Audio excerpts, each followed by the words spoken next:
Hi there, folks. Welcome to another episode of the Pert Near Outdoors podcast. Thanks for joining us. This is going to be a breakdown of our Pennsylvania hunt kind of after the fact. I know our last episode last week was one that we did live after the second day on the hunt. So this was actually the live bullhorn episode that Dallas and I did last Wednesday night. And we kind of went through the entire hunt, broke it down, talked about all the back end, some of the planning, how we structured the deer drives, how we managed having that many people coordinated in the right place at the right time. So it was kind of a fun discussion with just the two of us, kind of breaking that down. And then we talked a little bit about what it takes to coordinate, as far as the logistics of getting all the people there, the housing, and maybe how you can kind of create your own tradition like that and have a fun deer camp where everybody's got a destination to go to and kind of create your own tradition. So fun chat with Dallas on that, and then we dove right into a little discussion about the upcoming holiday hunt, as I believe it was right around the time that we did the podcast that the state put out the notice that the holiday hunt is on for the entire southern zone. And we talked about some of the feedback that I got from the post I put up, some of my thoughts personally on it. I didn't really push back on Dallas a lot. He had some good points and some thoughts there about the benefits of the holiday hunt and what the purposes are of it, what the DEC is trying to get achieved with extending the season and giving this extra week. I think he made some great points. One of the things listening back to it, I wish I would have brought up, in the point that I guess I was trying to make, with the the lack of the deer sightings and some of the the down movement that as far as just not feeling like I've been putting myself in areas where there's been a ton of deer activity. Things just I mentioned multiple times on here in the past as well in this discussion that it just seemed like things were a little off this year, that the deer movement was not what I normally have been used to seeing, and I guess I still stand by that. I know I didn't really push back on Dallas when he had his thoughts on that, and I don't think he's wrong either. I don't think anybody's wrong. What I do think is that, you have to, kind of look at it, big picture wise. The state is, this is the point I wanted to make, was that, the state is looking at wildlife management units as a whole. They're not looking at, your 100-acre farm or your, 60 acres you own on a side hill. They're not looking at it that minusculely, that finely. They're looking at it as an entire region of a wildlife management area. So if you take, 8N in particular, where our hunting camp is over in Naples, that's an area where they really are trying to manage the doe population, but there's a lot of different types of habitat and different types of property in that area. And then on top of that, you've got obviously a ton of private land, which is what the majority of the state is private land, and not everybody, whether it's in a town or like a city setting, or it's private land that people don't allow hunting on. That's all a factor, and the deer know that. We all, being from Huntay Falls, we all know the effect that Mendiponts Park has on areas of Henrietta and Pittsford and Huntay Falls, Mendon. Those deer know that once season starts and the pressure starts coming on after them, they just go right inside of those park lines, and that park is just overrun with deer.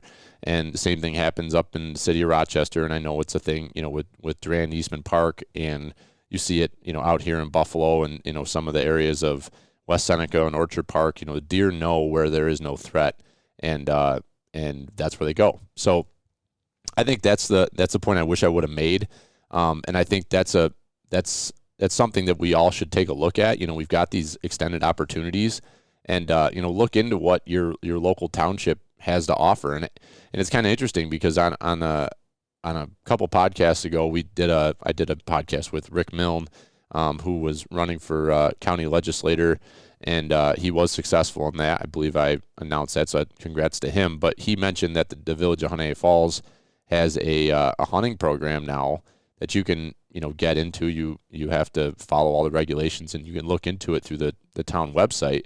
But that's not really actively advertised. But these towns, like Huntay Falls, I think Parrington is another one that has one.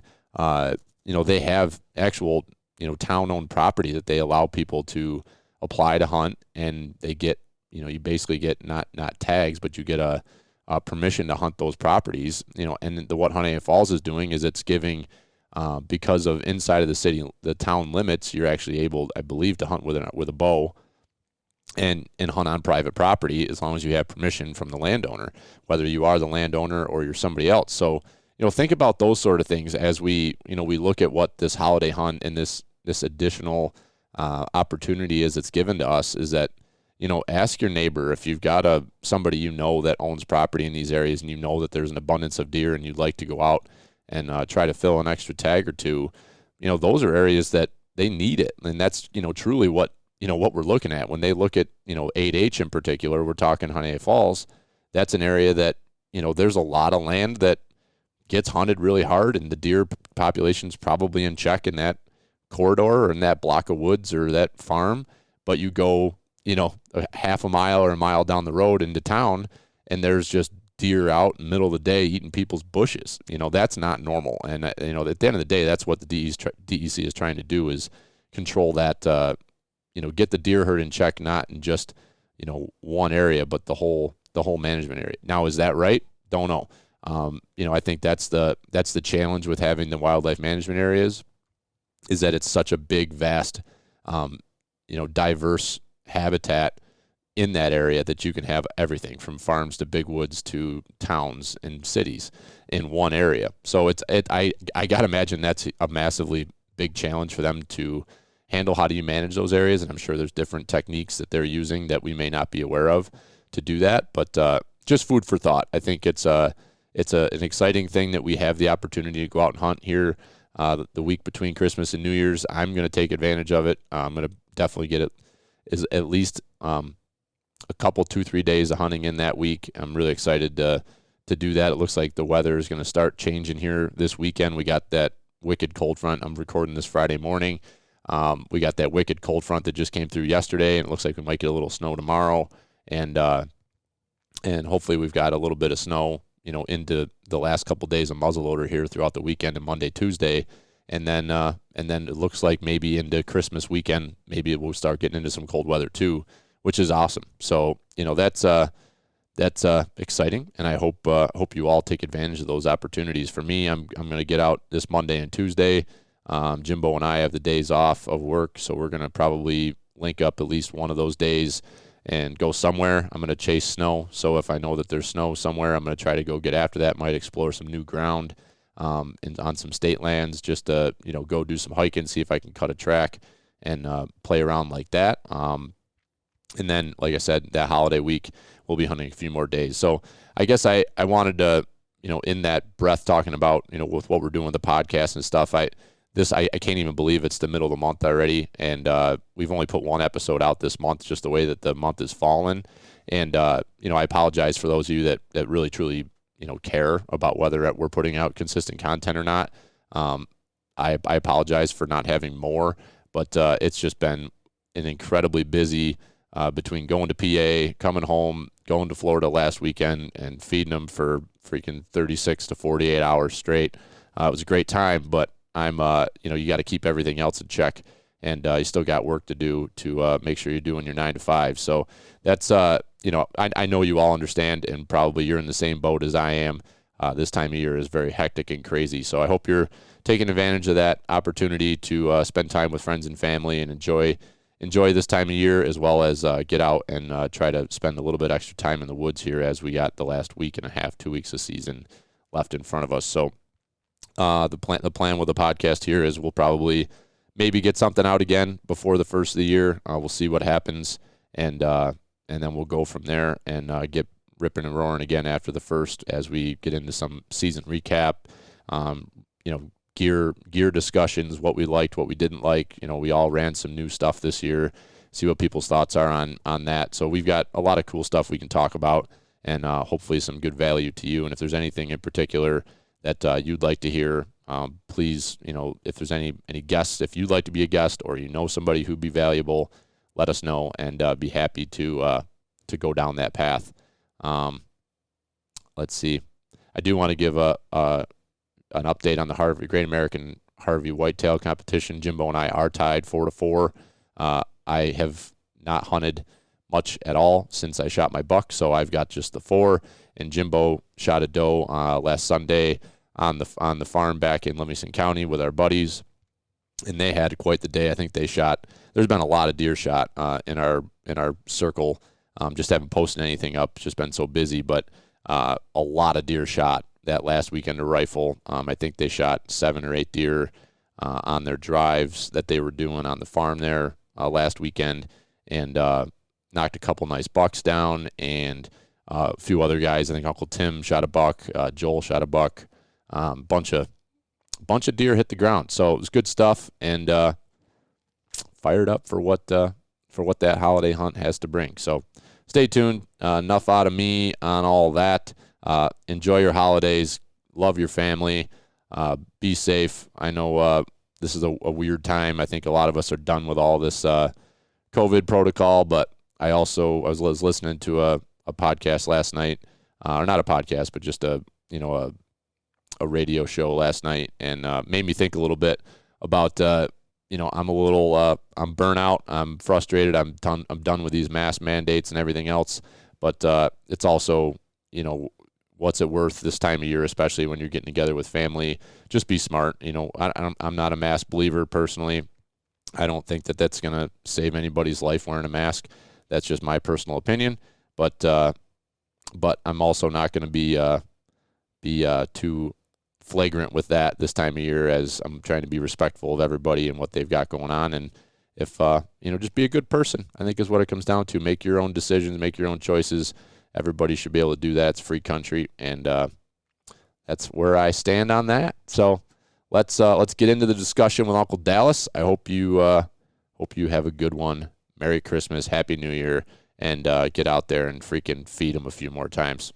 All right, folks, take it easy. Have a good weekend. We got a special surprise for you tonight. Is that right? Mm-hmm. Let me make sure I got the right button. If there's a place you gotta go, I'm the one you need to know. I'm the map. I'm the map. I'm the map. If there's a place you gotta get, I can get you there, I bet. I'm the map. I'm the map. I'm the map. I'm the map. I'm the map. I'm the map. I'm the map. I'm the map. I'm the map. I'm the map. I'm the map. I'm the map. Bitch.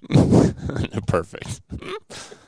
Yeah, I was getting ready to fire this thing up, and I'm like, I'm going to see if I can record that on here so I can use it. And look at that. Technology. Look at that. How are you doing? I'd imagine your sleep schedule's a bit upside down at this moment. Yeah. I between getting back from PA and all of that entails, and then going to the Bills game on Monday night, which was just that was brutal. Yeah. I had a week off, but it was full go the whole time, you know what I mean? So yeah, there was not a lot of relaxation going on during that week off. What's your take on the Bills? I was really frustrated with that game, and really frustrated with the way the team looks over the last almost 2 months. What the hell do you think's going on? the offensive line sucks, and the play calling's not great either. Stop trying to run the ball. It's clear that you can't. Yeah. Just throw the ball. Seriously. Yeah, I think that's probably the most frustrating part for me right now is why are you trying to run the ball? And it's like everybody knows that you can't, and even their best running back is Josh Allen at this point. So why are – and everybody thought it was like, okay, it's going to be a shitty weather game. You're going to run Josh Allen a lot. Didn't even do that. The people in the stands had to have been freaking frustrated because it was awful to watch at home, and I have to imagine in the stands it was probably pretty rough. Well, the thing is, everybody in the stands was upset that they couldn't stop the run, but the fact is that they only gave up 14 points. All they needed to do was throw the ball and get in the end zone a couple of times. Right. That's all. And it looks like they got ran all over, but they ran the ball as much as a team would normally pass the ball. So, I mean, if you spread it out like that over that many runs, and they popped the one big one, and that was the one that killed them, you know? Yeah. So, I don't know. Sarah and I are going to Tampa this weekend for the game, so I'm hoping to God it's not a freaking shellacking. But I mean, I feel like if the Bills could just get back to playing their game and play like they did against Kansas City and just do whatever they want, which they can do if they just play their game, it should be a good game on Sunday. But it'll be pretty telling whether it's a game or not, because if they show up and they're flat and they don't look good, I think they got bigger problems than just in not having a running game. I think they got something going on in the locker room, or they got issues. I mean, if that's what they come out like again, not going to be good. I think they'll bounce back. I like your optimism. And then the national media is pretty optimistic. I think everybody in Buffalo is like ready to freaking jump off Niagara Falls. I'm assuming that's what that lady tried to do tonight. Did you hear that? No. Yeah, apparently I just turned on WBEN when I was coming home, and they were interviewing, I don't know, Joe Beamer or one of those reporters, and he was out there at Niagara Falls, and I don't know the story. I don't know what happened. I guess I could look it up, but it sounds like someone somehow drove like up in Niagara Falls, kind of where the big Horseshoe Falls is. Somebody drove like out and got their car stuck in the river, and the person ended up dying, I think. They evacuated him with a helicopter, with a Coast Guard helicopter, and then it sounds like the car was still stuck there at like 4:45 when I was listening to the radio. Like the car was still sitting there like 50 feet from the actual falls. So I don't know what the hell happened there, but I'm assuming it was a Bills fan that was having a rough, couple days. That's what my guess is. So. Seriously, we take this stuff. Or somebody who hasn't filled their buck tag yet. It's one of the two. Feel any buck tags lately? Yeah, I did. Yeah, shot one right in the neck. Yep. And I don't know where. So what my thoughts are with our discussion here tonight is we got PA fresh on the brain. It's me and you, thinking we could talk a little bit, kind of a recap and reflection on the hunt. What went good, what didn't. Maybe a little bit of the insight into what it takes to put a hunt like that together with that many guys. I think that'd be kind of an interesting thing to talk about in recapping the hunt. And then I think the other thing I want to make sure we talk about tonight is the holiday hunt and kind of thoughts on that. So what do you want to do? You want to talk holiday hunt first, or you want to jump right into PA? Let's talk PA. That's what we're here for. And then, I definitely want to spend a few minutes on holiday hunt thoughts. Yep. Yeah. Obviously, we've given some of our thoughts on that already, but I think now there's more to talk about. Yeah, there's more to talk about for sure. We'll jump into that here in a little bit. And for anybody that's listening live, if you got any questions or comments or feedback, or I know that Rob's tuned in, so as we get into the PA stories, if at any point you want to call in Rob and give any thoughts, be happy to hear from you, buddy. So thank you for tuning in. So we headed down last Thursday morning, bright and early. We left Western New York here. So I think we had 1,516 people. Molly came with us, and she was just a hiker with Brian. So we had 16 of us headed down there last Thursday morning, and arrived in the PA mountains down in Potter County. We showed up down there to some decent snow still left in the higher elevations, and some pretty nice, comfortable temperatures as we arrived. And I don't know, I was like oddly confident going into that hunt. I wasn't like super stressed about anything. I felt really good about our plan, and I didn't know exactly where I was going to be on that first drive, but I had confidence. The last 3 out of the last 4 years I've shot a buck on the first drive, so I just kind of had this like weird vibe that it was just going to be a good hunt. And it was fun riding down there with Mike, and that's half the fun, is like the process of getting down there. Everybody's excited. You don't know what you're going to wake up to. You don't know what you're going to run into when you get into the woods down there. So expectations were definitely high when we were driving down there. So I don't know if you got anything on the leading up to that first hunt, any thoughts or anything with that. Yeah, it's the anticipation of it, of the whole trip in general, but just every hunt to me is just, I'm not concerned about whether or not I'm going to shoot something. It's just the anticipation of the hunt going well and somebody dragging a buck out, But I guess most of my time at this point, I spend most of my time just thinking how to set the hunt up. That's really where I'm at more than I am as a hunter at this point. So, and that's the stuff that I enjoy doing anyways. Yep. And so I think that's exactly where we'll start. So when we do these, these big, big deer drives or big woods pushes, whatever you want to call them, there's a lot of strategy that goes into it, and it changes. It can change throughout the day. It can change throughout the hunt. It can change from year to year based on, how many people we have, the conditions, maybe any intel we might have. But we went into this, you'd been spending a lot of time. This was going to be the largest group we'd ever had. So you'd been spending a lot of time looking at maps, knowing drives that we want to do that we've done before, but what can we do a little bit differently? So that first drive, when we were heading into it, one of the main roads that we used, that is an access point on the sitter side of that drive, that logging road this year was closed by the Game Commission, or whoever it is that manages those roads. So that was closed off at the gate. So it was anywhere from, a mile and a half, 2 miles to 4 miles, which is where my point was. It was a long walk in for the sitters, but we were able to cover. So what was that, like three actual like drainages or valleys, whatever you want to call it. We were able to cover those up pretty thoroughly with sitters.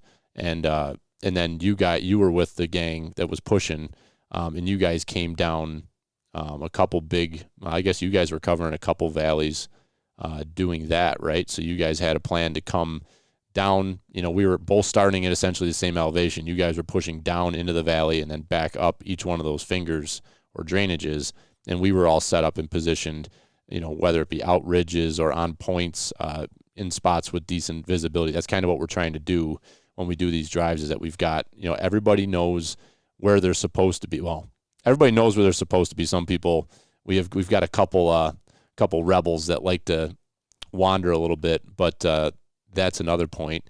But it's really quite safe, because if you know exactly where, especially if you're a pusher and you understand how to use your mapping app on your phone and your Garmin Rhino, which has just become vital for this hunt, especially with this many people, is that you know exactly where the sitter is. It feels very safe, and the sitter should know exactly where the pusher's coming from, as long as the pusher's following their path. So when you're getting into those opportunities where you've got shooting, where people are. And never to me do I ever feel unsafe when we're down there doing that, because I think of the way we're setting these drives up, everybody knows where everybody is and where they're coming from. So I think that kind of lays the groundwork, as you're laying these out. There's a lot of strategy that goes into getting these hunts set up. Yeah, everyone's got a picture on a map with diagram for where everyone's going, where everyone else is going. So you actually know what the plan is and where everyone's coming from and where they're going to. So it's very scripted. It's very organized. It's the only way you can do it with a large group of people. Even even if there's 4 of you, if you don't put together a plan to do this kind of a hunt, you're not going to be successful. You're just going to be 4 guys wandering around. I mean, that's how we started going down there, was just splitting up in pairs and just wandering around, walking the opposite sides of ridges, just hoping to bump something around to each other, Yeah. And that's one thing that's evolved over just the last few years too, is, you're actually printing out these maps. You use OnX and you're printing out the maps, the topo maps, not the aerial imagery. You're printing them out and you're actually, drawing the hunt. Everybody has a number. So on the front of the sheet, you've got the actual map with everybody with a number, whether you're a sitter or a pusher, with the lines if you're a pusher of where you're going, and if you're a walker, how you're getting into your spot. And then on the back, what you did this year, which I thought worked awesome, was you wrote, whether we had 16 guys or we had 19 guys like we did on Saturday, everybody's got a number. And then you take a picture of, so me, the hunter, that I don't feel like carrying a piece of paper around, I take a picture of that, both the map portion and the list of who the hunters are number-wise, and I can know that. And then I can flip from the picture to my OnX Maps or Base Map or whatever I'm using, I can flip to that and I can see, okay, am I where I'm supposed to be? Where should people be coming from? And then on top of that, you can take your Rhino and look at that, and you can actually see on the map where the hunters are as they're coming towards you or where the other sitters are. So that, I mean, to me, that was a huge game changer this year, having everybody taking pictures of those maps and knowing what was going on there. And, you know, I joke about the one person who was constantly kind of in the wrong place. That's not a new problem. That individual doesn't really embrace technology. So that makes it difficult because the technology makes this hunt freaking seamless. If you have the tech, you can communicate, you can know where you're supposed to be, and it works really well. Yeah. Yeah, if you have the tech and you're willing to use it, it can be a pretty deadly thing. Yep. Unless you're, Danny Boy's on. Hi, Danny. Yeah, we've got Danny saying get ready to get some snow and hit the woods with the smoke pole. I agree. This snow is awfully nice right now, but it ain't going to stick around. That's what sucks. The weather forecast looks awful for the next week and a half. So it's kind of frustrating. But so that's kind of the groundwork for the hunt. And Danny, if you want to call in and interject at any point, feel free as well. So this first hunt, I was on the sitter side, and Dallas, you and your group were the pushers, and I headed out. With, I think we took 2 trucks down, full of my group, and we parked at the gate and started walking in, and it was 4 miles to get to the end, so it was about an hour and 15-minute walk, roughly. I don't know. I guess I didn't keep track when we left the truck, but I know I took a picture with Jim DiAgostino when I dropped him off at his spot, and that was 8:03, and I took a picture of me with the buck at 9:03.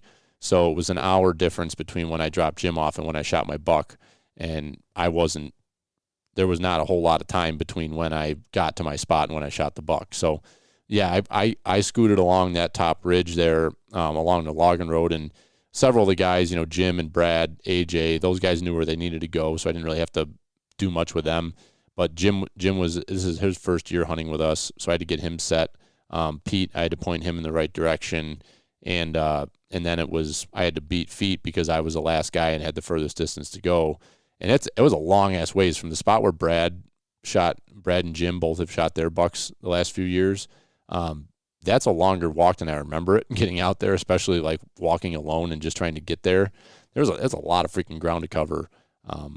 In that big bowl there. But I ripped out there, and there was a ton of deer sign, and it seemed like there was a lot of deer sign right along that logging road, and it seemed like they were eating beech nuts the best I could figure. There was not a whole lot of mass crop this year, and actually, reflecting back on the 3 days, the best deer sign I saw, and you concurred with this, was in the area where I shot my buck. That was the best deer sign, the most sign as far as like looking like the volume of deer that were in the area. They were feeding really heavily right up against right near along the logging road and whatnot. So I was kind of noting that, and I was zipping out the trail there, and I got to the point where I needed to jump off the logging road and head out the ridge to the spot that I needed to get to for the drive. And I was motoring out that ridge, and I came across another boot track from looked like the day before, like somebody must have still hunted through there. But this ridge runs out, and on the left-hand side, it's a pretty narrow ridge. Once you get further out, on the left-hand side, it's all clear cut, and it goes around in a great big bowl to your left as you're walking out on the ridge, the direction I was headed. To your right, it kind of drops off fairly abruptly to the right into kind of just a hardwood side hill. And then that whole hill kind of wraps around with that bowl and that clear cut on the other side. So it's kind of like a big sweeping terrain feature there. But there's a distinct point right where the spot where I was going to get to. If you actually look at it on a topo map, it's the closest point where the deer can come from the side hill up and over the top to the come up over the side hill, up over the top and onto that clear cut. It's like, it looks like a saddle there essentially on a map. So that's the spot that I was heading. I'd been there in the past, and so I'm scooting out there, and I'm not far from where I need to drop into my waypoint, and there's a deer standing right there in the middle of this ridge. So I just froze, and I'm looking at it, and I could tell it was a doe. I was looking at its head and its body, and it wasn't a real big body, and it didn't spook, didn't snort, nothing. It kind of turned and it wanted to get over into that clear cut, so it kind of turned and went straight away from me and ended up looping around and going down into that clear cut. And so I kind of noted that, and I started scooting to try to get down on that side hill pretty quick. But the conditions were perfect. It was fairly quiet, not much wind, no precipitation, and the snow was wet and quiet. So it was really nice walking, getting in there. And so I drop over the edge, and I'm constantly looking down, just watching to see if there's anything moving below me. As the side hill drops down, it benches off, and then it benches, drops off and benches off again. So I'm watching on that bench, just hoping to maybe catch something moving, and you never know what you're going to see. And I end up catching movement to my left as I drop down, and there's a doe coming up the hill as we're almost like passing each other. So she never seen me, and she was headed up over into that clear cut. So I was not far from my original point at that moment. So I got to that tree, and I was sitting there looking, and I was thinking, and the last time that I sat at this spot, I didn't see any deer on the drive, and I felt like I should have. Actually, sorry, I did. I saw some right down towards the edge where the next drop off is, and I just didn't have any real good shot opportunities. And by the time I saw them, it was too late. So I'm thinking I need to get over to the right a little bit. So I scoot over. I pick another hemlock that I wanted to get to. So I start, kind of making my way over that hemlock, and just about as I'm to that tree, I'm, constantly looking downhill, and I catch a body of a deer. I'm like, oh, that's a deer. That certainly looks like the body of a deer laying right there on the backside of these, 3 or 4 big down trees that there was. The deer was not laying by any means up. It was actually like in the wide open, kind of a little bit of a flat spot, but not like no big trees, no cover right around the deer immediately. There was those, kind of a little bit of a backdrop of those big, huge, and you walk by those giant down trees there. So, I mean, he had a little bit of back cover, but he wasn't really using it. He was kind of more out in the open. So I seen him, and I dropped my backpack quietly and took my radio off, not knowing exactly what was going to transpire. I was thinking I needed to get a little bit closer. So I started, I got down. I can't remember if I got down on my hands and knees or I got right on my butt. I think I got on my hands and knees first and kind of, crawling across to get, keep trees between us and try to gain another 5 or 10 yards, which I did. And I got to a point where I realized if I went any further to the right, any of the trees that were around him were actually going to block me worse than where I was at. So I just picked the big, there was a basketball size or a little smaller. I think that was a hemlock as well. And I just I slid onto my butt and I straddled that tree, and I like to use the tree as a rest whenever I can, just because it's freaking rock solid. If you can find a tree, it's just as good or better than having a shooting stick or something. And so I lined up. I had the gun actually on the left side of the tree, so I was kind of like leaning sideways away from the tree and then shooting off of the left hand side of the tree, and it just was beautiful. I was sitting there. I took my time. I was thinking a lot about stuff that Brian and I had talked about. I had missed a doe the prior Sunday, and was a little frustrated with that because I felt good about the shot. And I ended up shooting my gun a bunch on Wednesday over at Brad's house before we left for the hunt because I was so concerned. And it turned out my scope rings were loose, and that's what was going on, was that my scope was actually moving. That was the problem.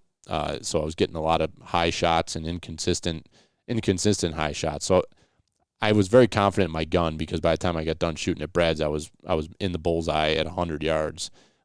So I felt really good about it. And I was thinking about a conversation with Brian is what I was getting at, where he was telling me that he likes, if he's got time, he likes to just sit there with the safety on and just practice pulling through the trigger a couple times. Obviously, it's not going to go off with the safety on, but just kind of feeling the trigger and working yourself through that. And I did that. I felt really good. And I came down on the scope, probably the last time before I shot. And I hadn't really gotten a head-on look at him. I was only getting a profile because of the way he was looking downhill.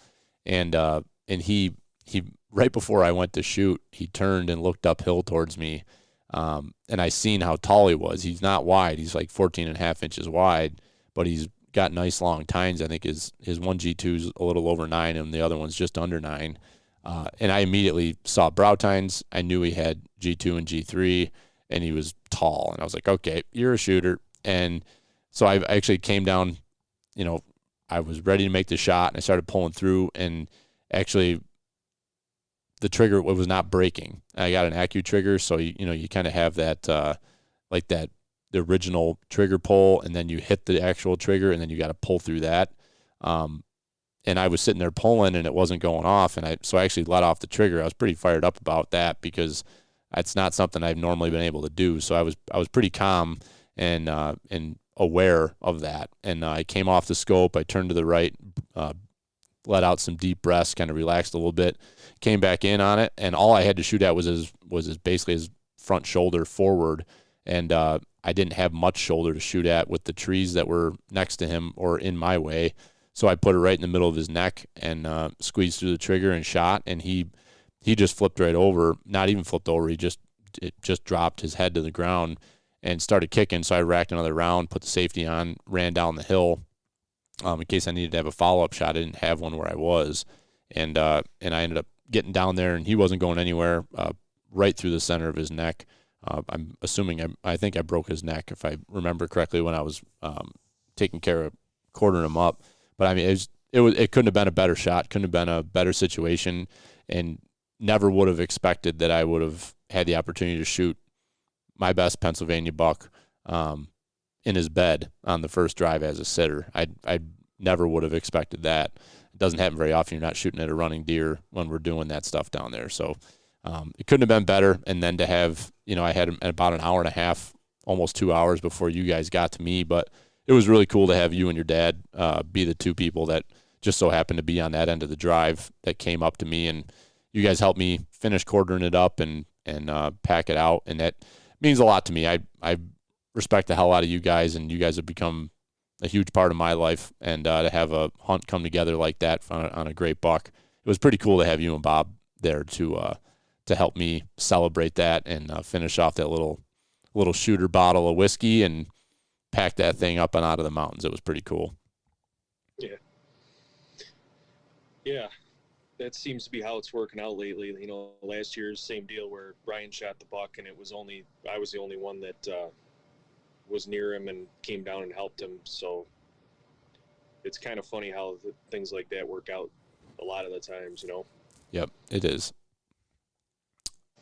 Sometimes it's weird how that stuff comes together, but so yeah, I mean that was my hunt. That was and then I basically turned into just the deer pushing machine, and I embrace that because it's pretty nice. I'll tell you what, Dallas, I enjoy the hell. I said a couple times, like, I almost would just not buy a license and just come down here and hike around for 3 days and just push deer for you guys. Like, I have so much fun just covering ground, no stress, not concerned about making anything happen or am I in the right spot or whatever, just walking. And the cool shit you get to see, covering that kind of miles down there. I just love it. So that's what I turned into. I turned into the old Billy Goat and just ran side hills for the next 2.5 days. You did a great job. Oh, thanks you. I felt pretty good about my performance, especially on both day 2 and day 3. But day 2, I think my feet are still effed up right now. I went for a little still hunt today at Carlton Hill, and my feet were hurting in my boots. My left foot, just from walking, side hilling the same direction for 8 hours straight, can tighten your legs up a little bit. I was fine every morning and every day, but the last few days have been a little painful over here. Yeah, that's the thing. If you're side hilling all day long, if you're a pusher, I've been there where I've just walked all day long, even when I was hunting. But if you don't switch sides, man, it'll wear you out. Oh yeah. Yeah, it was weird. I had a couple on Saturday in particular. I'm sure I was battling a little dehydration from all the celebrating we did on Thursday night. But I had a couple points where my ankle felt like something was like I twisted it or it was tore. It was bad. I was using my trekking poles and limping through the woods, and then it just went away. And then I had the same thing happen with my knee on the other side. knee started tightening up. Like it felt like maybe my IT band or something. And I'm like, holy shit, like I'm in some serious pain right now. And that just went away. So apparently you can just walk out of injuries. That's what I took away from it anyway. I didn't feel any major pain after the fact there, other than my foot pain now, but I think that's just tightness. So, but that's my story. That was my story from my buck, and then that kind of led us into. I don't think the rest of the day on Thursday was kind of lackluster. I don't think we really had any buck sightings or any real opportunities. There was several bears seen. There was a bunch of bear tracks, and then I think a couple of guys saw bears on Thursday, right? Yep, everybody but me gets to see a bear. I didn't see a bear on the trip, so don't feel alone. There was a couple areas I was glad I didn't see a bear because I was in some pretty thick, nasty shit, and I wasn't thinking about bears, but very easily could have run into one, so I'm not upset about that. Especially weaponless. Yeah. So then Friday we went into a new area, and this was an area that, I mean, it's not that far from where we normally hunt, but it's a decent distance. It's not the same block of woods, essentially. So we had a great day. I mean, I would rule that up. I mean, we had a little confusion. I don't know, things just kind of change always when you shoot a couple deer. It changes the game plan a little bit, but we for being the first time ever in an area, guys were in the right spots. We got into deer in the morning, which was awesome. So what was your thoughts on that whole day on Friday?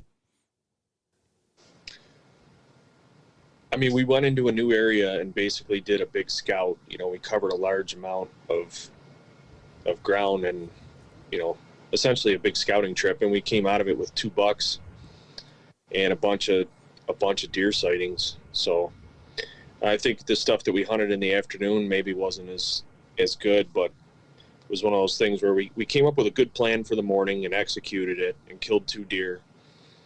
And then in the afternoon, we never made a plan for the afternoon, which goes back to the planning that there has to be a plan set forward to at least meet up so that you can set up the next hunt, because otherwise everybody's trying to figure out what everybody else is doing. There's no communication. So that the afternoon turned into, as Brian said, a good old CF. But even still, we still did get a hunt in and got some more scouting done and seen some deer and some signs. So it wasn't a total loss. But the morning, we definitely nailed we definitely executed the plan in the morning, which was, like you said, it was a new area for us that we never hunted. The only thing I had ever done was drove around the outside perimeter with the truck during bow season. But what's different about this area is that the roads are around the bottom on the outsides, and you have to hunt up towards the top, whereas normally where we hunt, you drive up top and then you hunt your way down and back up. So it's kind of the total opposite of what we're used to. So that was a little bit of a different setup, but what made it really neat too was that we were able to kind of hunt in from a couple of different directions from the public roads. Mm-hmm. The roads on the bottom are public roads. The roads on top are always forestry roads. It's just a matter of whether they're open or not. So we were able to use public roads from the bottom and come in from like 3 different directions, and then send guys up trails some up trails, and some actually hunted their way up the shorter direction and got up on top on a forestry road that's closed to trucks. But we were able to push deer from multiple directions and have sitters in the middle on the top ridges. And that was intriguing to me, to be able to kind of put guys in the middle and hunt from both directions, or really even like 3 directions in this case. And as it turned out, where Brad was, he was in a position where a deer could come from either direction very easily. And I think it kind of came in from behind him where John was hunting. We think they kind of kicked that deer back over to your side where you were. And, okay. It never made it to your side. So I was just going to look at that drive real quick, because I didn't really think of that it could have come from there, but that makes sense. Yeah, we think that John was where John was. He was on a lot of really good sign and fresh tracks and stuff. And I guess he had told Rob that he thought there was a buck in there, and it wasn't 5 minutes later that Brad shot. So, he said the way the deer came, it kind of seemed like it didn't come from you. So, that was kind of the idea with that setup, is to just put a guy it was a saddle in the ridge with the option of a deer coming from, we were hunting 2 big ravines, and it could come from either one. Yeah.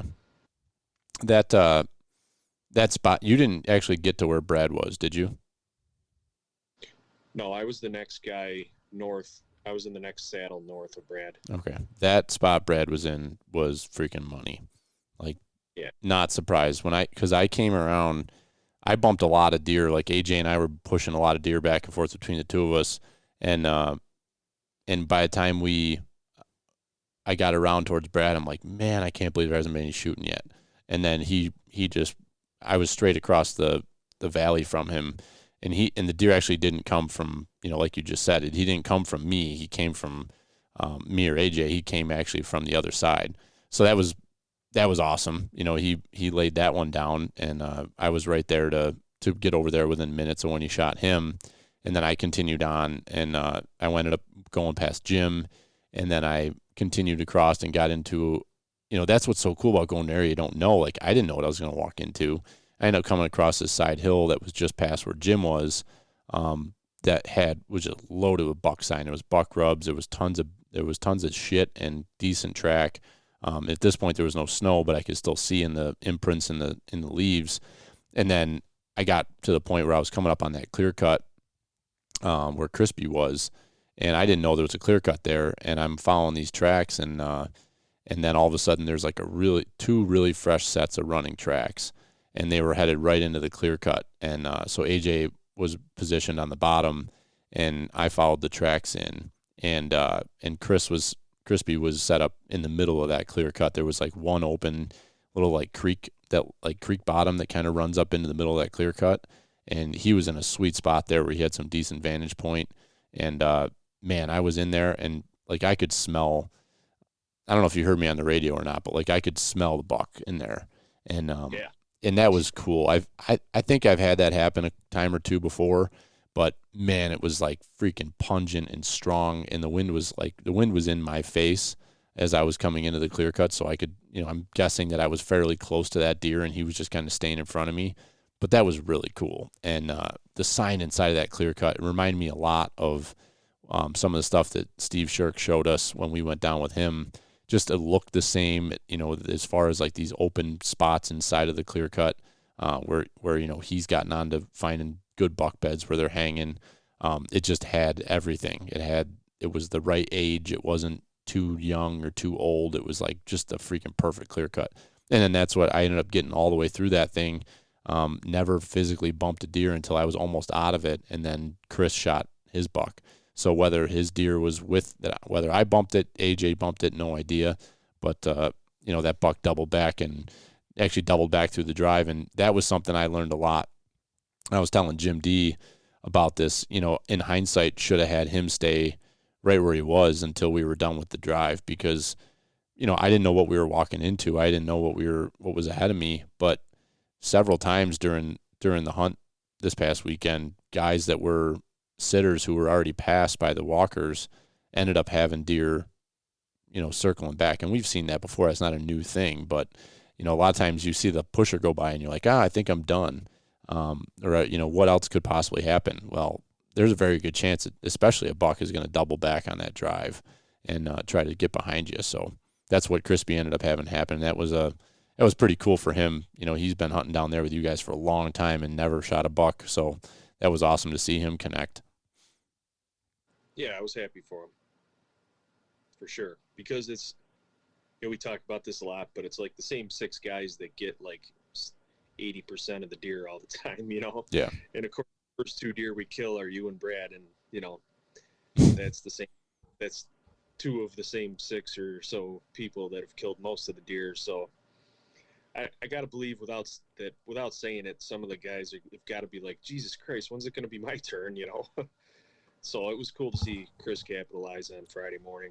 No doubt. No doubt. And it is really weird the way that has worked out. So Brad's the same way. He shot, I think it was this was Brad's 4th year, and he shot three bucks in 4 years. Yeah. And last year was the only year that him and I, neither one of us shot bucks last year. So it's just kind of odd. It's not like he's super used to that style of hunting. I think Brad does a pretty good job, and he's he's patient, and I think he's kind of analytical and trying to pick his spot. And he obviously has an eye for it, has a touch for it, because he's putting himself in those situations really consistently. So I don't know. It's interesting though how it seems like certain guys are always having the opportunity, at least over the last 4, 5, 6 years. I don't know what to make of that. There's a certain degree of randomness to it, but also having an opportunity is one thing, and then capitalizing on it is another, and that's part of the reason the same people are getting the deer, but there is that randomness, who goes where, or where the deer are and where they run. I mean, you can't control that. Right. Yeah, I bet you, I think as you kind of talk through that, I think some of that is certainly, you might know where the opportunity is going to be coming from. Like Jim was with us this year, and he had on the last day, he was in the spot right above where Brian shot his big one last year, and had a buck just come rip roaring up out of there too fast to be able to take a shot at it. But, maybe if Jim had known, where he might want to be watching for deer to come from, maybe he would have been more prepared for that. And maybe next year he doesn't, not get a shot opportunity there because he's ready for it to come. So yeah, I mean, some of it can certainly be that, whereas you've sat, and that's something too, as we take into consideration for future hunts. It is good to have guys that have been to a spot before, so they know what to expect, or they have walked that portion of the drive before, so they know what to expect. I think that's a big factor too, because a lot of the spots where I've shot my deer there, I've been in those spots before. It's not the first time I've stepped foot in those spots. So just kind of talking through it, that's kind of an interesting thing to think about there. It's not the first time you've seen the ground, you know what I mean? Yeah, and that's somewhat a personal choice too, as far as I don't want to hunt the same spots over and over. But I've also put guys back in spots where they've killed deer, because it's like, hey, you went here and figured out this spot and had luck there. Let's just send you back. I mean, we had Jim kill a buck off the same tree 2 years in a row. Yeah. But that's kind of why I figured out Thursday night. I drew up the map and I put all the numbers on the back, and then I just started passing the map around and said, hey, everybody pick your spot. Yeah, that was cool. Look at the map and see what you want to do, and write your name down on the back, and that's where you're going in the morning. Yep. So that was Friday, and then Saturday. So we got the $2 Friday, and then Saturday we moved into back into the area that we've classically hunted, and we had a couple drives that we usually try to hit every year that are pretty fruitful, and man, we got into them right off the bat. We had a big group. We had 19 guys on Saturday. So man, it was cool. I was, you and I ended up getting into them right away. And the other guys were seeing deer almost immediately too when they got into their spots. But we had a buck that was coming up. I think ended up being some guys that were coming up from down below on some private land that they ended up bumping this buck, and I seen him in the open hardwoods, kind of analyzing the situation and kind of poking his way up through, and then he had a couple does coming, and he doubled, I wouldn't say he was doubling back, but he was following the ridge, the side hill ridge, whatever you want to call it, below me in the hardwoods, and they ended up cutting back, and they were coming right to you.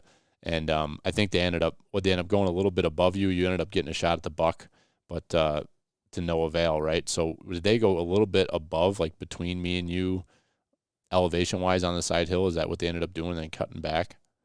Yeah, they got up above me, and I saw you bump them down, and they came through the draw pretty fast, and looked like they were angling towards me, but I think what it was is they were just angling down into the draw, and then they switched back up the other direction, up the draw, and they actually hooked up on that. There's a hiking trail that goes across that side hill, and I think they more or less ran up that.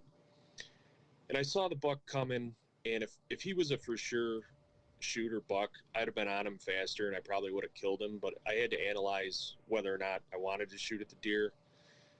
So I had to pass a couple of shots that weren't easy shots, but it would have given me more opportunity.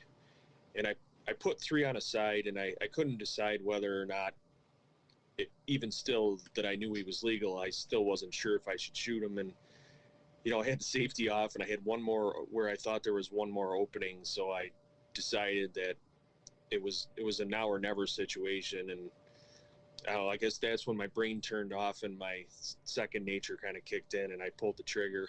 Yeah.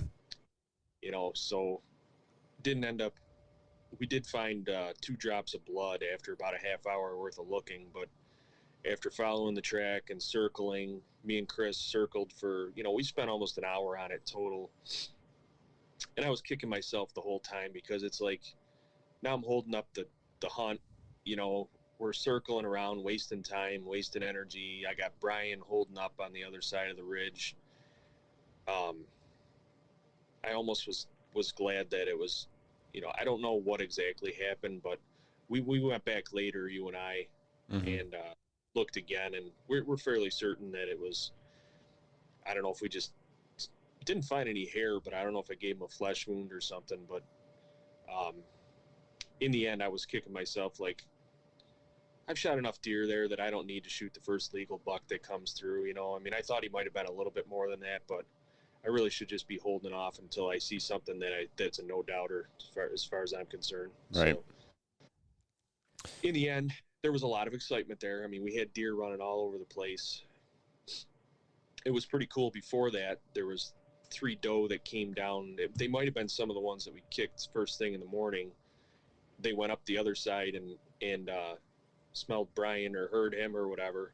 And then they came down and crossed the creek on the bottom below me, and then went up towards your side. So I knew they were going to eventually run into you.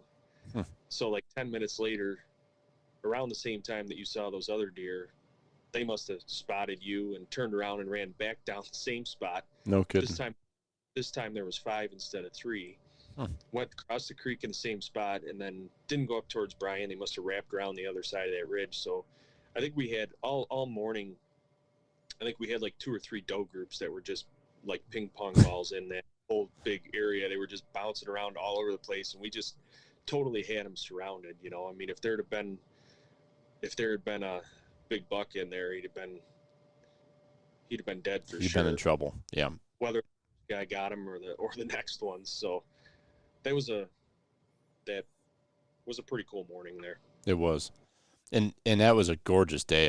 It was cold to start, and it was a little crunchy, which was nice because you could make some noise if you needed to, but you could also hear them coming if you got them up and running. So that was beautiful. And so that was another long first hunt. I think my loop was, several of us you had a long loop too. You were right next to me. And I think I was right around 5.5 miles, I think is what I had tracked on that hike. And that was gorgeous. I got to see some areas I haven't really seen before.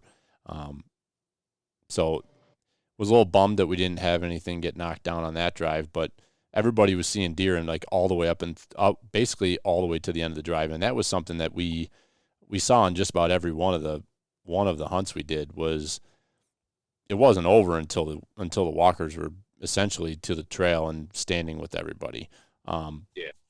We had a lot of opportunity right at the end, and a lot of those deer just did not want to come up out of those valleys. And that was cool too, because that makes it fun, because you're getting close to the end and you got deer moving in there, and everybody's like right on pins and needles, like, oh my God, what's going to pop out of here? So that was cool. But a bunch of stuff dipped over. I know for sure, at least the deer that I seen when I was standing there with Dale, I seen 3 deer come up and out, and I'm fairly confident that they went right over that logging road on top and dropped into the valley that we were going to do in the afternoon. So I had a lot of hope that we were going to get into some deer in the afternoon, which we ended up certainly doing. So we all met back. We had everybody kind of the game plan stayed intact, and everybody met up for lunch, right between these two valleys or creek bottoms, I guess, if whatever you want to call them. And ate lunch, kind of put the game plan together for the afternoon, and then we all went off probably about 12:30, 1 o'clock. I'd say we probably headed out for everybody to get into their positions. And that drive, I think that drive there, I'm interested to see what your thoughts are, but I think I don't know what we could do differently next time, but I think as a pusher, I was on the far end, and I went straight down into the valley and then straight back up out of the valley. And I feel like it was kind of a waste, whether it was just because of there wasn't a lot of food, mass crop in there this year. There's not a lot of acorns, so I'm guessing maybe in a better year there might be deer on those side hills because of food, but there was no food this year and there was no deer in there. So we got through that section. Your dad and I and Jim, we got through there like quick, and I don't know. So I don't know what your thoughts are, if we maybe could approach that drive a little bit differently. We were spread out. I think the part of the drive that was successful, I think we nailed it perfectly. Mm-hmm. The part where you were was a little bit of something new that we were trying. We had enough people to spread out and cover a bigger area, and no sense jamming everybody into that one ravine. So, you were able to get over there and scout a new area, hunt a new area, and just the down and up was just too fast. And I know that the side where you came back up was way too. We had shooters up there, and it was way too thick.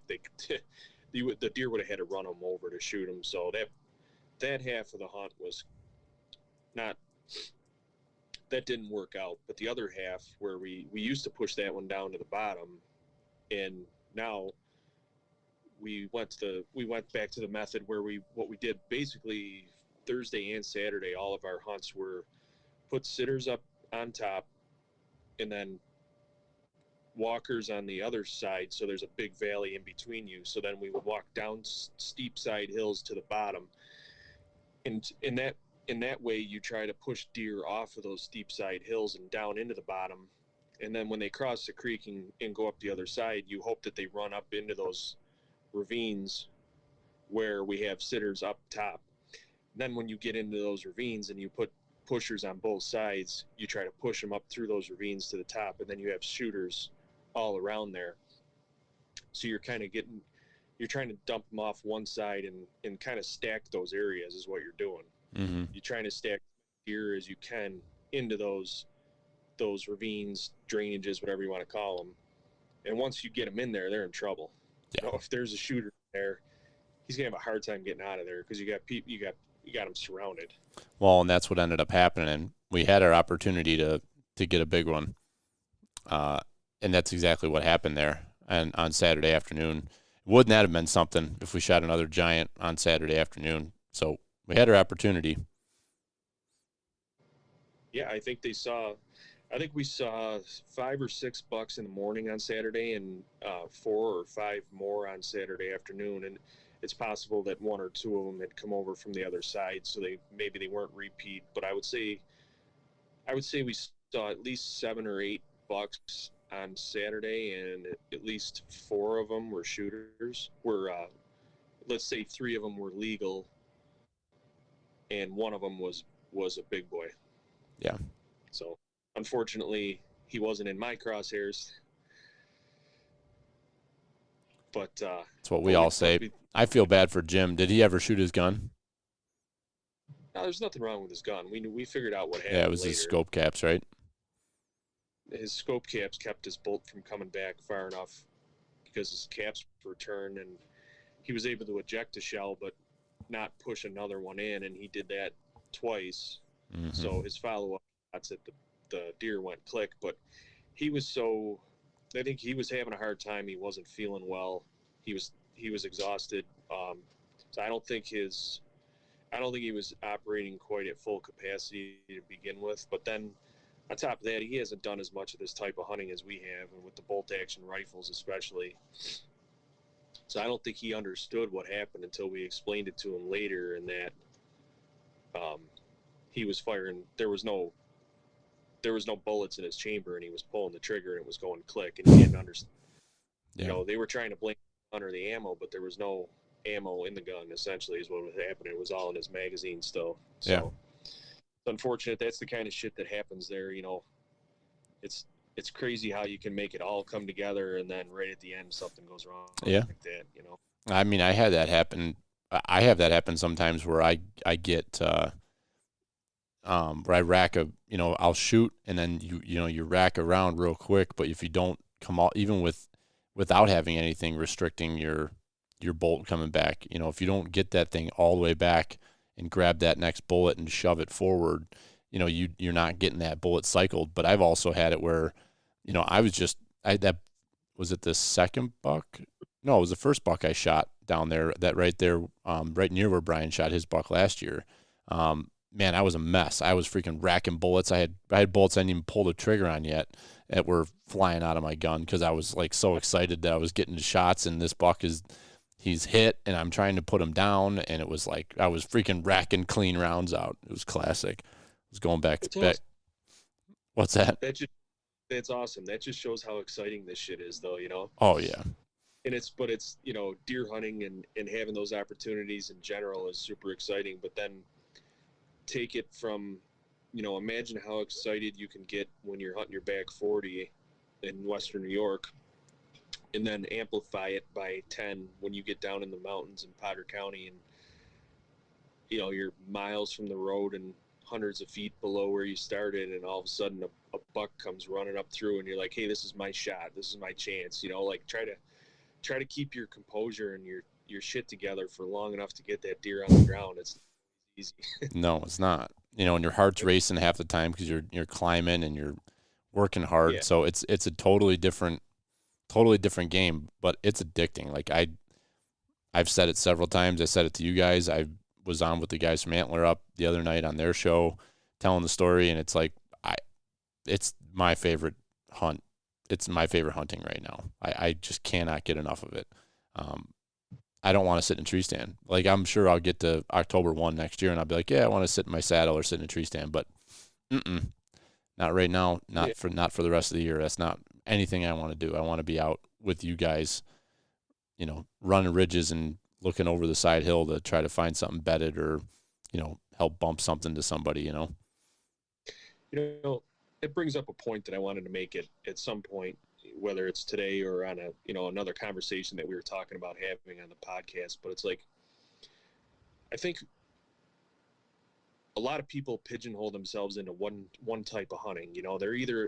They're a bow hunter, and that's what you got to be. That's the best, because I'm a bow hunter and I don't do deer drives. I don't gun hunt. I don't crossbow hunt. I don't have a muzzleloader. I'm a bow hunter. Well, and vice versa. I'm a gun hunter. I just do deer drives, or I'm a tracker.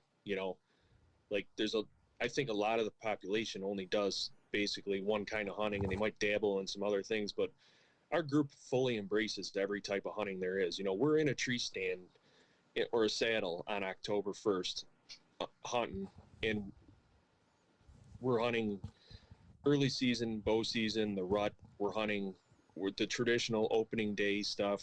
We're sitting on food plots in box blinds with rifles. We're hunting with our muzzleloaders. We're doing deer drives. We're doing still hunts. We're doing tracking. I mean, we literally in the end, it first of all, it gives you way more opportunity to hunt, but it makes you such a better hunter when you can embrace all these other different ways to hunt. Yeah. And you don't just have yourself as, well, I'm a weekend warrior deer drive hunter or whatever, or I'm just, the one that kind of gets me is the bow hunters that, I'll do respect. I do that. I hunt that way all the time too. I sit in my tree stand and bow hunt, and I like that style of hunting too. But when it comes time to switch it up, you do these other things, but it's so beneficial to you in the end. Right. Because especially the type of hunting we're doing now at this time of year, we get to see so much territory. I mean, and we learn so much about the woods. I mean, because when you're out there hunting these, especially in the mountains, you're scouting the whole time. You're scouting the terrain, the sign, the deer movement, everything you see and do. it's just so beneficial to your long-term success as a hunter, as far as I'm concerned. I couldn't agree more, man. I mean, I think it's been a huge, like I said to you and your dad when you guys got to me. I mean, I feel like I had a pretty good base, and I was a decent hunter, but I wasn't killing things, and I up until I really got in with you guys and started doing all these things and going to all these different places, and all of a sudden it's like I can walk into a place and I can feel like I can get into deer within an hour, you know, and it's like just like today I went for that walk at Carlton Hill. I literally had an hour. That's all I had, and I'm like, well, screw it. I'll just go for a walk. And if I shoot something like immediately, great. If not, I just want to go for a walk and check out a new area. I was into deer within 40 minutes.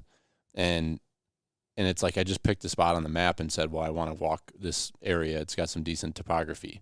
And that's a pretty awesome skill to have because you're never out of somewhere to go.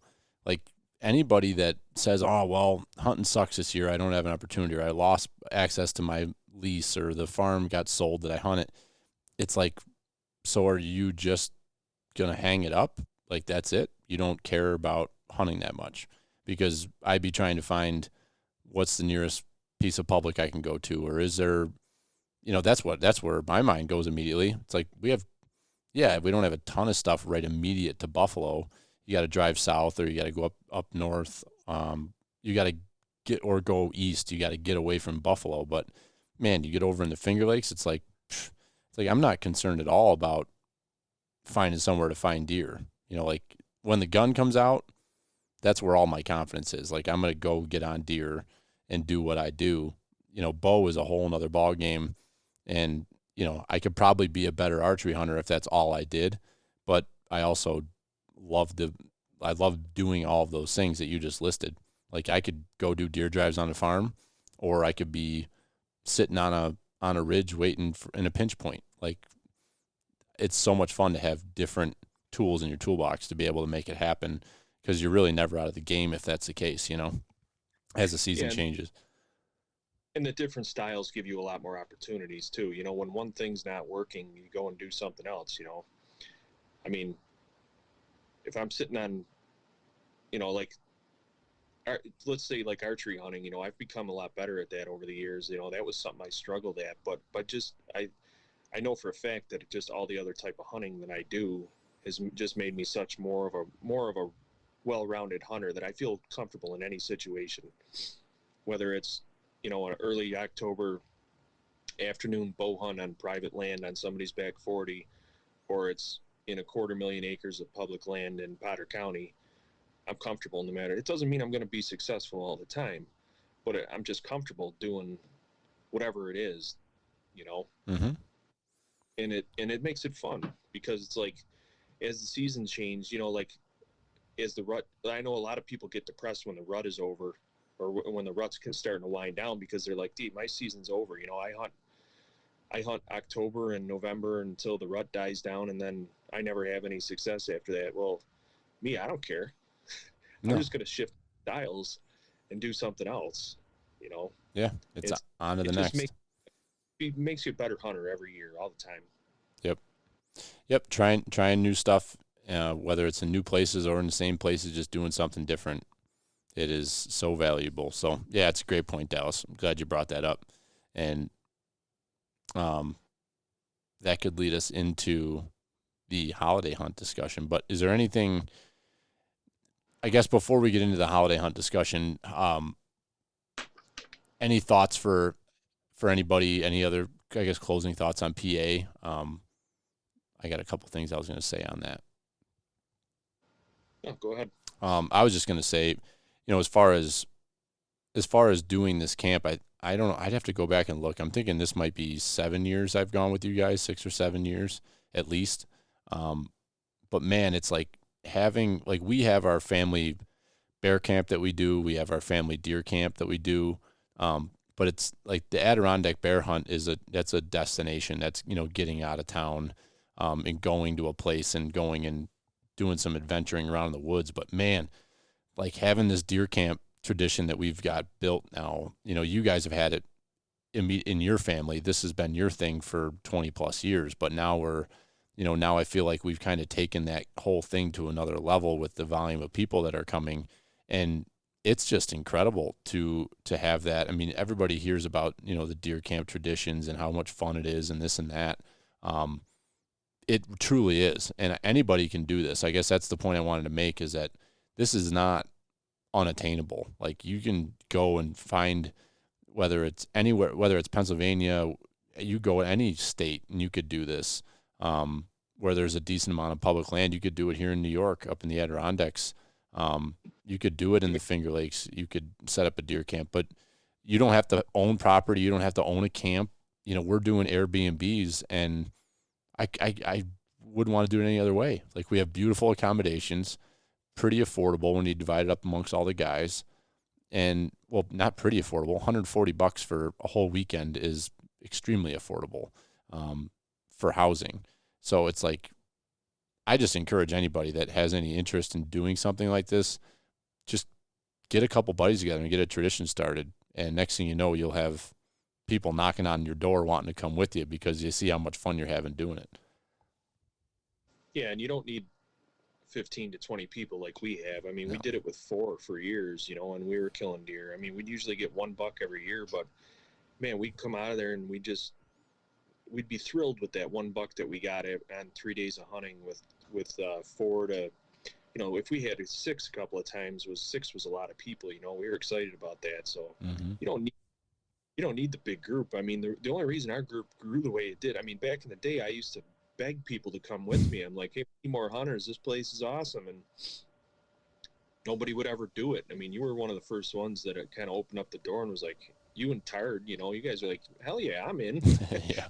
Sounds fun. Like, why not? I'll try it. And then, the bigger the group got, the more organized we got, and the tactics that we put together. Now, what I like now is that when you got a new guy that wants to join the group and it's somebody that you want to bring with you, and you bring them in, that we've already got all the tools set up to make them comfortable and have a good hunt when they get there. They're not just walking in blind to a an otherwise overwhelming situation like you would be if you just tried to go do something like that yourself. We've got such a base of knowledge now that we're able to take a good friend and say, like, hey, if you want to come with us and hunt, like, here's how to do it, and we're able to show them and help them. And I mean, pretty much everyone that's ever come with us has always come back, Mm-hmm. Yeah. And they can't wait till the next time. So it's fun. And it's the tradition piece of it that in the end, regardless of the bucks that are shot, it's just the freaking good times had is just, you can't beat it. And I don't know, is that I would be damned if there was anybody that hunted harder and played harder than we do. Those two things together, I mean, we are like having a freaking damn good time every night. And then we are up and freaking all day hunting, no break, maybe a lunch break wherever, if that's the way the day goes. But it's like, we're freaking humping. And I mean, you look at your dad and Crispy, those guys they're in their 60s and they're freaking right up there with the 30-year-olds freaking getting after it. It's so much fun. It's the best. It really is. They're just excited to have people that still want to do what they want to do because, they're still capable and passionate about this type of hunting. But, most of their generation is done with that. They're riding 4-wheelers to their tree stands and I mean, that's great too. That's what they should be doing. But, if it wasn't for all of us, those guys wouldn't be doing this type of stuff either because they wouldn't have anybody to go with them and do it. Right. Yeah, it's very true. All right, so I think that kind of wraps us up on, we got a few minutes left here. I want to talk a little bit about the holiday hunt. So we've been talking a bunch about that on here over the last few months, since it was presented, as an opportunity. And then of course it was adopted with the plan. And then the state, the DEC came out and said that they were going to have a comment period for the, for counties to opt out if they would like. They had a comment period for the public, and then they were going to take that feedback and do an opt out if counties wanted to, like they did with the youth hunt this year. So from what I understand, Dallas, like most people probably, I just read the headline in the first few sentences, but sounds like they're doing it. They're not having any opt-outs at all this year. Everybody opted in, right? Yeah, I read the press release, and it said that they're not going to allow the counties to opt out. So the entire southern zone is open. But what's interesting is it looks like they're going to let the snowmobiles trails open at the same time. So we're just going to share that late season, which I think everyone was pretty much on board with in the beginning. Yeah, You right. know, you can still go and, even if you're not a snowmobiler, if you're a hiker or a skier or whatever, you can still recreate the way that you could before. And it's muzzleloader, it's bow muzzleloader, so it's a little bit, there's not so many people hunting, and there's not all the big deer drives and camps going on so much as there is during the regular season. It's a lot more mellow. So Yeah, I'm not anticipating the hunting pressure to be that extreme, personally. No. What I found out over the last couple of months is that the people that opposed it, a lot of them were snowmobilers, but a lot of them are hunters too, and I'm sure that's probably what you want to talk about in part here, right? It is, but the other thing, so I don't know, my tone, like, I'm excited about this hunt, but my tone is kind of, I mean, just some of the comments that I got on our Facebook post, sharing that today, and then, a couple other conversations that I had today, but then other conversations and also my personal experience. It's like, I'm kind of torn here because I want to shoot more deer, and I think I'm fired up to have a more opportunity to do that in between Christmas and New Year. But like, just has been a kind of a brutal season, and I'm not seeing a lot of deer. None of us are. People I'm talking to aren't. It's just, well, I'm seeing plenty of deer, but I don't know. It doesn't feel like we're seeing the quantity that I'm used to or the quality. Like, bucks don't seem to be showing like they normally do. Like, it's just been kind of a tough season, in my opinion. I've struggled to get shot opportunities and to have stuff. So I don't know. I guess I'm getting people's feedback about their concerns about the deer population, and are we over hunting them? I know in the beginning I didn't feel like that was the case, but now I'm wondering about it. But here's the argument to that, though. The DC has harvest objectives for every area every year, right? They reassess every year how many deer they want to take. Bucks and does. You can't really control how many bucks because everyone who buys a big game license gets a buck tag, right? Mm-hmm. But the DMPs is where they really manage the herd. They have herd objectives. So they're not, essentially what they're saying with the holiday hunt and with the early season hunt in some places, they're saying that it's on paper. They're saying we're not meeting our objectives to harvest the right amount of deer to have a healthy herd. And part of what we're going to do to combat that is we're going to give extended hunting opportunities so that people have more chances to not only enjoy hunting, but to help us achieve our goals. So if you hunt in the southern tier where you only get a doe permit every 2 years or whatever, this hunt isn't going to help you shoot more deer down there because they're still going to only let you have that amount of tags, right? Mm-hmm. So initially extra deer may get shot because there are going to be guys like me and you that are going to hunt more and kill more deer. But even on the flip side of that, with me knowing that I had this extended opportunity this year, I held back some of my time during the year. I haven't really used any vacation to hunt other than Pennsylvania so far. Mm-hmm.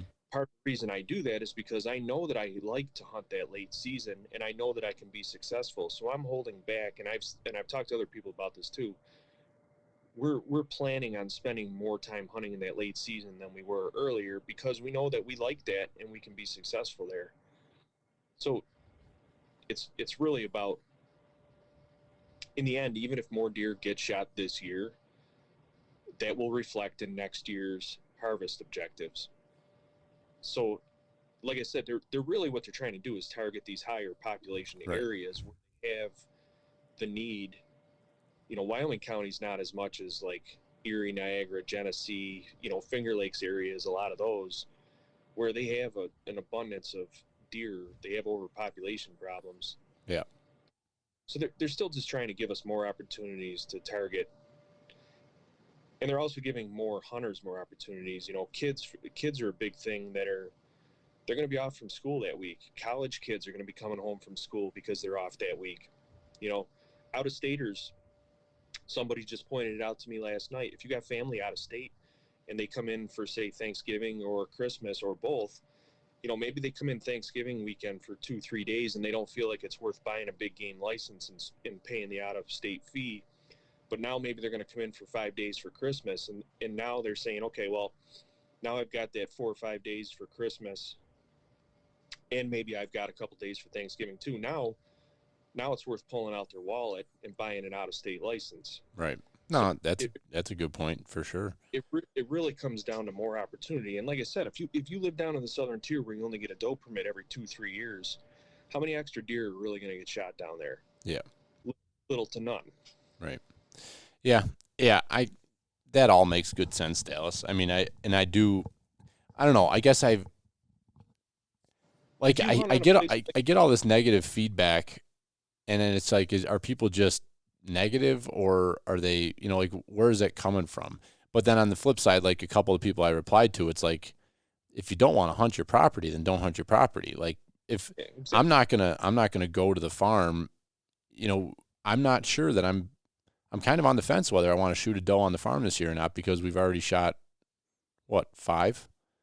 Yeah. Shot 5. So like, I don't think I want to do that, because, we're trying to manage our property and the neighbors have shot a couple does. We know does have been killed. It's like, I don't think I'm going to do that, but I might go to some of these areas. I've got access to some Nature Conservancy property where they want deer shot. I know they do. That's why they have a program. I'm going to go hunt in areas where I feel it's needed to kill a couple extra deer, whether it be a doe or a buck. So like, I don't have any hard feelings to that. But I do also, just taking people's feedback, and I'm interested to see, like, I don't feel like my experience this year is that I'm not seeing the volume of deer in places where I normally do. But I also think, like, I've had a ton of these conversations. This has been a very odd year with mass crop, like not having any acorns, like in the Finger Lakes, especially where I spend a lot of time hunting. That's the primary food source, is acorns, hickory nuts, beech nuts. That's main browse or mass crop. And that's like non-existent this year. So you got to almost wonder if some of the deer have just packed up and just moved too, because the food sources aren't there. You got to remember too that there's corn everywhere too, because of the wet year we've had. Right. It was wet all year, and then it's been super wet this fall, and there's corn standing everywhere that guys aren't able to get. So now there's shift from the mass over to that, and then that gives them the additional cover too. And you got to think back to a lot of and this will still happen this year. There's going to be a day this year where you're either sitting in a box blind at the farm, or a tree stand at the farm, or at your camp, or we're doing, more than likely we're doing a group hunt with muzzleloaders, and all of a sudden you're going to run into like fucking 30 deer. Yeah. This happens all the time. At the farm, it happens constantly. You'll be sitting there, it'll be cold and snowy, there'll be 8 inches of snow on the ground, and it's 20-something degrees out, and you're on a food plot, and you pick the right afternoon, and all of a sudden 25 deer pour out into that food plot, and you're sitting there thinking to yourself, where have you been all season? Right. But most people have given up by that time of the season. Yeah. Where they've just thrown in the towel and said, well, screw it, it ain't happening for me. And I get that, every property's different, every region's different, and there may be reasons why you are hunting in an area that doesn't have the deer, and you might have to assess whether you want to do this sort of thing or not. But I tend to think that 80% of the people that are saying that there's not enough deer are just not trying hard enough. It goes back to what we were saying before. If it ain't happening on your back 40, go somewhere else. Make the effort. And I know that to some people, this stuff's not as important as right. It is to me. So if they have to go drive an hour and a half to some public land that they've never hunted before and wander around down there, and they don't feel like they want to put in that effort, then fine. But if you truly do want to go and find deer, and have hunting opportunities, it's there. You just gonna have to, you might have to put in a lot of work, or a little bit more work. I really feel like most people are just lazy and they're not trying hard enough. Yeah. It might hurt, but that's what's going on there. Yeah, I agreed. And I think that's the hard part. Like once gun season started, then I was finding deer because I was being mobile on my feet and going to find deer. So I think that's, it was definitely an odd archery season, and it turns, can turn a lot of people off and throw their hands in the air and say, I don't know what's going on. There's no deer around, what this, but there's a lot of factors to that, so I guess I'm excited about the holiday hunt. I just was kind of surprised about some of the feedback. Surprised, not surprised, I guess. Because I guess there's been people all along that had that same, notion. But I guess in the end, what it comes down to, Dallas, your point is that the DEC has goals with the deer herd, and hunters are not achieving that goal. If hunters were out there, shooting does on their property, reporting those kills and doing that, how many people are out there that don't shoot? They're like, well, we don't shoot does. Well, it's like, okay, and that's half the reason why I think in a lot of places the rut sucks, because there's so many does and there's so few mature bucks that the mature bucks just get whatever doe they want and there's no pursuit. And I think that's a lot of what we had this year, was that those bucks just did not have to work for those does. They just had whatever girl they wanted. I mean, think about it. Like it was all, and a lot of people I've talked to, it's all spikes and yearlings or year and a halves that are all over trail cameras this year. Every once in a while you get a big buck on camera, but the big bucks just did not seem to have to move a whole lot this year. I don't know what that is. I don't know why. It seems like it's a little different than the past, but. Well, the rut is definitely very property specific. I've noticed that because, our farm has been very productive over the years, but it's never been good during the rut. The big bucks just never seem to be in there. Mm-hmm. Unless you got a buck that lives there like we did last year, you really don't ever see anything big in there during the rut. But that's just something that you have to make that observation and make the adjustment to it. Yeah. Yeah, don't hunt where they aren't, right? I mean, I guess if the big bucks aren't hanging there, and then you're pissed off that you're not seeing any big bucks, well, it's like, well, they're not there. So the biggest thing that I hear too about the extended hunting, the New York already had a long hunting season, and now it's getting longer, and I get that, but people constantly are saying that the DEC wants to basically get rid of the deer, right? The whitetail deer is the number one sporting animal in America. It's the pretty much the most revenue that they can have. Like, why? All they're trying to do is manage for people to have a healthy herd and for people to be successful and enjoy their opportunities to hunt. Why would they just want to eliminate the deer? Would they want nobody to buy a hunting license next year because there weren't any deer left? Right. And another one that goes along those same lines, this is, the car insurance companies are in the DEC's pocket, and that's one you hear all the time. Yeah. It's like, you've had that debunked on this podcast by someone from the DEC before. It's like, yeah, because the insurance companies don't make enough money as it is from those deer and car accidents that they're gonna pay the DEC to just get rid of have all the deer shot. Yeah. Some of those ideas are so far fetched, and I don't believe, talking about, deer populations, I don't believe that coyotes and bears are doing that much harm to the deer population. I mean, I think they do their fair share, but we're not seeing that many coyotes. I'm sure, and that's no different. It's each pocket, each different area might have more of one thing than the other, but I guess everybody's always looking for the boogeyman that's making their hunting suck, but maybe it's because you aren't a good hunter. I don't know. Like, I don't know. Everybody wants to blame somebody else for their lack of success, I guess, and complain about everything is what it comes down to. Whitetail deer are one of the most valuable wildlife resources in this country, in this state.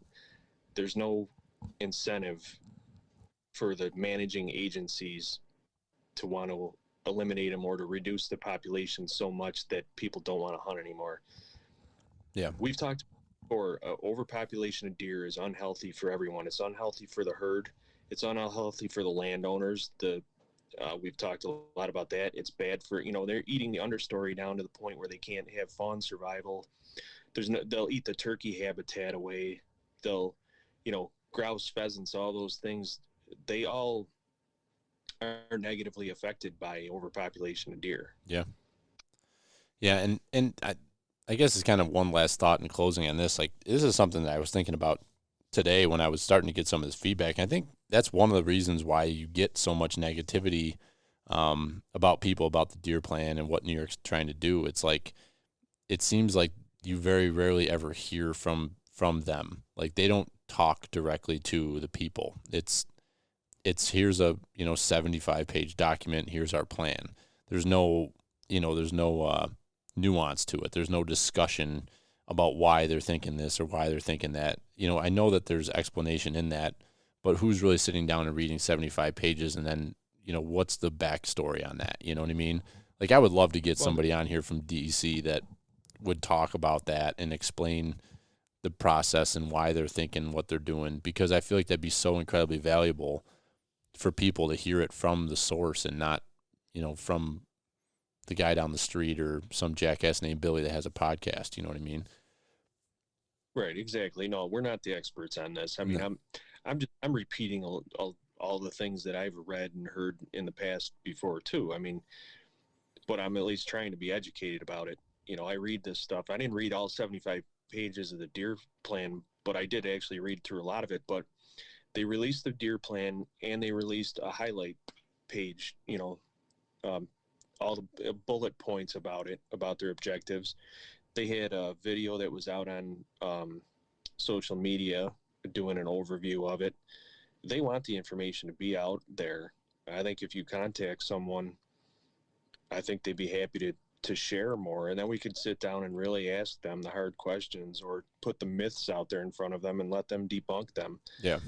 And it's not even just the conservation agencies. And by the way, it's not just our state. You go anywhere and they're gonna complain about their rules and regulations, right? Yeah. And then change is hard on top of that. I mean, we all suffer from that to some point too, but it's wildlife biologists too. It doesn't even have to be a conservation agency. There's a lot of different people that can speak to this stuff a lot better than we can. So it'd be great to get some more insight on this, because I think the information, I think it's out there, but it's not being consumed clearly. Yeah. Just by the comments you hear and read all the time. And I'm not saying a lot of them aren't valid. I mean, I've 3 months ago, I was dead set on this holiday hunt, as were you. But I have heard a lot of feedback that has made me think, like, okay, that's a good point. Mm-hmm. But at the same time, the car insurance companies are trying to eliminate the deer. That's just ignorant. Yeah. Oh, all the farmers are shooting deer and throwing them in ditches. It's like, haven't found those ditches. It's like, yeah. I mean, everybody's got. I guess like I said, it's the boogeyman. If things aren't the way you want it, somebody must be doing it to you. So I don't know. Yeah, maybe I'll. That'll be something here after season's over that I'd love to make some connections with some of the folks. I've got some people from like foresters. I got a forester that is cleared to come on. They got to get clearance to come on and talk, but I think we got some pretty cool conversations that we can have in the off season, and doing something with the DEC, maybe with the big game manager. I think his name's Jeremy Hurst. Might be cool to get him on to not just hear and talk about the deer plan, but what else is going on? What are we seeing with bear and moose and different big game species here in New York? What's happening with that? So yeah, that'd be pretty cool to do and get some better insight. But for the meantime, we got clearance to have a brand new hunt, a brand new week-long hunt that I think is an incredible opportunity for everybody out there, whether you want to hunt or not. If you want to, you've got the opportunity, and that's pretty freaking cool. and hope to God that we have some cold weather, because it doesn't look like we're going to get much of that from muzzleloader. So perhaps that might be our best opportunity for some cold, snowy deer hunting. So, yeah. So that's that, Uncle Dallas. You got anything else, Mr. Map? Nope. No. All right. Well, we're on an hour and a half, so I'm gonna wrap her up. I'm gonna go rest my eyeballs. I was up cutting up deer meat this morning pretty early, so I'm pretty glad to have that done and behind me. But I'm a little tired, a little tuckered out. So appreciate you jumping on with me, Dallas. And as always, it's a freaking blast running around and chasing whitetail deer with you. And that's that. So thank you, buddy. Appreciate everybody listening. And good luck this weekend. Hope you close your rifle season out on a high note. Feed 'em. Feed 'em. See ya.